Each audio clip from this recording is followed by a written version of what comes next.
Oh,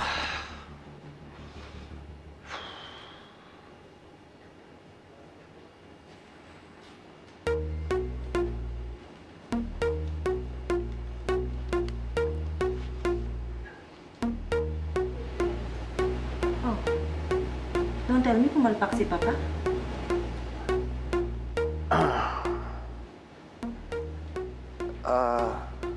Hindi naman niya kasalanan. Talagang matindi lang talaga ang pagtatago ng mga Matanghari members. Baka mali lang siguro yung approach. Pero mag-iisip ako ng bago. Don't worry. Makakaisip rin tayo ng paraan.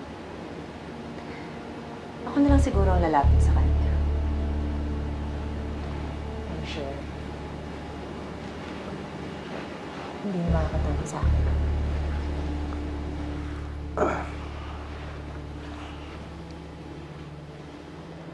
Halika. Mag-relax muna tayo. Sayang naman yung stay natin dito sa resort. Sama mo ako sa pool? Sa pool?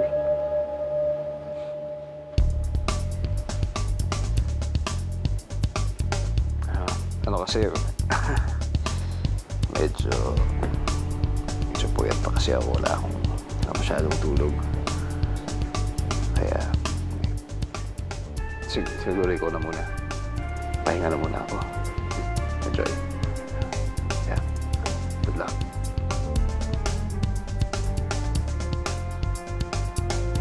Sige.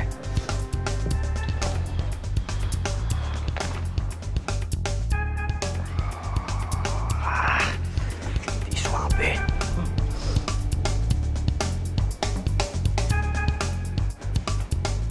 Pa talagang umiiwas kay Venus, eh, no? Ang gwapo mo, Tol. Sabagay, mas gwapo ka naman sa akin, pero konti lang. Tol, hindi naman sa ganon. Hindi ko lang talaga kasi alam kung saan ako lulugar. Ikaw kasi sabi mo sa akin na pag ganon, aasa siya, di ba? Bakit? Wala na bang pag-asa? Eh, di ba pinakawala mo si Sari? Ginagawa ko yun para sa ikabubuti niya, pero hindi naman ibig sabihin na hindi ko siya mahal. Tol, iba kasi naramdaman ko nung kay Sari. Miss? Pepe, wala. Maraming salamat, Pepe. Utang ko na sa yung buhay ko. Inihintay ko lang yung tamang Tamang ano? soulmate. Huwag kang tumawa. Okay, bihira kasi akong makakilala na lalaking naghihintay ng soulmate.